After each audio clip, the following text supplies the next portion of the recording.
Welcome to CM today. నేను మీ మధు. ఆంధ్రప్రదేశ్ ముఖ్యమంత్రి నారా చంద్రబాబు నాయుడు తన అనుభవంతో చెప్తున్న మాటలను కూడా ఎమ్మెల్యేలు లెక్క పెట్టడం లేదట. ఇక ఎమ్మెల్యేల పనితీరును మెరుగుపరుచుకోకపోతే వన్ టైం ఎమ్మెల్యేలుగా మిగిలిపోతారని ఆయన చేసిన హెచ్చరికలు మామూలుగా చేసినవి కావట. ఆయన 4.5 దశాబ్దాల రాజకీయ జీవితం నేర్పిన పాఠాలను అనుసరించి ఆయన ఆ వ్యాఖ్యలు చేసినట్టుగా చెబుతున్నారు. కానీ కొత్తగా ఎన్నికైన ఎమ్మెల్యేలు మాత్రం అస్సలు మాట వినడం లేదట. తామే అన్నిటికీ అతీతులమని వారు నమ్ముతున్నారట. ముఖ్యంగా మహిళా ఎమ్మెల్యేలు కూడా అత్యధిక మంది ఎక్కువగా తమ తమ నియోజకవర్గాల్లో ఇటువంటి విమర్శలను కూడా బాగానే ఎదుర్కొంటున్నారట. ఇక కొత్తగా ఎన్నికైన ఎమ్మెల్యేలే 2024లో జరిగిన శాసనసభ ఎన్నికల్లో దాదాపు 88 మంది కొత్త వారే ఉన్నారట. శాసనసభకు ఆ విధంగానే ఎన్నికయ్యారు. ఇక వీరిలో అత్యధిక మంది అతి చేస్తున్నారని కూడా చంద్రబాబుకు నివేదికలు అందుతున్నాయట. అందులోనూ తొలిసారి ఎమ్మెల్యేలుగా ఎన్నికైన వారు తమ నియోజకవర్గంలో చీమ చిట్టుక్కుమన్నా సరే తమకు తెలియాల్సిందే అన్నట్టుగా బిహేవ్ చేస్తున్నారట. తాము చెప్పిన వారికి, సూచించిన వారికి మాత్రమే పదవులు, కాంట్రాక్టులు ఇవ్వాలంటూ అధికారులపై చిర్రుబుర్రులాడుతున్నారట. అంతటితో ఆగకుండా తమకు అడ్డం వచ్చిన వారిని అవసరమైతే పార్టీ పదవుల నుంచి తప్పించడానికి కూడా సిద్ధమవుతున్నారట. ప్రత్యర్థి పార్టీలు తమకు గత ఎన్నికల్లో వ్యతిరేకంగా చేసిన వారిని కూడా మంచి చేసుకొని తర్వాత ఎన్నికలకు సిద్ధమవ్వాల్సిన వీరు సొంత పార్టీ నేతలను దూరం చేసుకుంటున్నారట. నా నియోజకవర్గం నా ఇష్టం అంటూ చెలరేగిపోతున్నారట.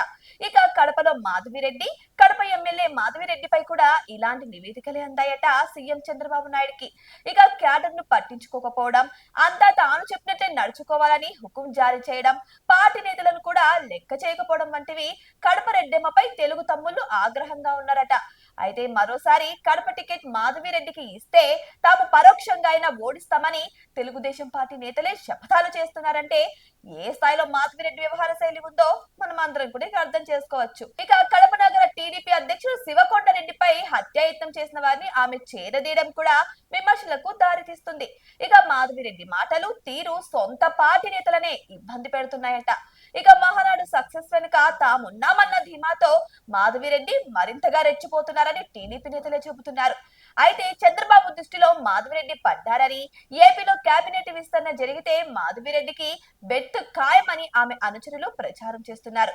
ఇక ఆళ్లగడ్డలో అఖిలప్రియ, ఆళ్లగడ్డలో తొలిసారి ప్రత్యక్ష ఎన్నికల్లో గెలిచిన భూమా అఖిలప్రియ కూడా నిత్యం వివాదాల్లో చిక్కుకుంటున్నారన్న ఆరోపణలు కూడా బాగానే వెలువడుతున్నాయి. ఇక 2014లో ఏకగ్రీవంగా గెలిచిన అఖిలప్రియ 2019 ఎన్నికల్లో ఓటమి పాలయ్యారు. ఇక 2024లో తొలిసారి ఎమ్మెల్యేగా గెలిచారు అఖిలప్రియ. తాను చెప్పినట్టే నడుచుకోవాలని ఆమె ఆదేశాలు జారీ చేయడంతో పాటు తాను సూచించిన వారికి పదవులు ఇవ్వాలంటున్నారట. ఇక హైకమాండ్ వద్ద పైరవీలు చేసుకుని పదవులు తెచ్చుకున్న వారిని ఆలగడ్డలో కాలు మోపనివ్వబోమని కూడా అఖిలప్రియ చేసిన హెచ్చరికలు పార్టీనే ఇబ్బందులు పెడుతున్నాయట. ఇక మరొక వైపు ఆలగడ్డలో చికెన్ దుకాణాల నుంచి ఆమె అనుచరులు అక్రమంగా వసూలకు దిగడం కూడా ఇక్కడ విమర్శలకు తావిస్తుందని చెప్పొచ్చు. ఇక అఖిలప్రియకు సొంత బంధువులందరూ దూరం కావడంతో పాటు పార్టీ నేతలను కూడా డోంట్ కేర్ గా వ్యవహరించడంతో ఇప్పుడు అఖిలప్రియకు క్యాడర్ నుంచి కూడా కొంత ఇబ్బందులు ఏర్పడుతున్నాయట.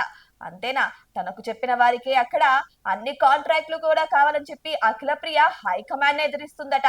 ఇక ఇలా కొత్తగా రెడీ అయిన మహిళా ఎమ్మెల్యేలే కాదు, చాలా మంది ఎమ్మెల్యేల తీరు కూడా ఇదే రకంగా ఉందని చంద్రబాబు చిర్రుబుర్రులాడుతున్నారట. అయితే ఈ కంప్లైంట్స్ అన్ని కూడా ఆల్రెడీ చంద్రబాబు దగ్గరికి అయితే వెళ్ళడం అయితే జరిగిందట. కానీ ఆయన ఎటువంటి డిసిషన్ తీసుకుంటారో, వారిని ఏం చేస్తారో ఇక ఆయన దృష్టికి వదిలేస్తున్నారు. మరి వేచి చూడాలి మనం కూడా, వీరిపై ఎటువంటి ఆదేశాలు ఇస్తారో లేకపోతే వీరి పదవులకే ముప్పు తెచ్చుకుంటారో. ఇటువంటి మరిన్ని అప్డేట్స్ కోసం మా ఛానల్ ని సబ్స్క్రైబ్ చేసుకోండి.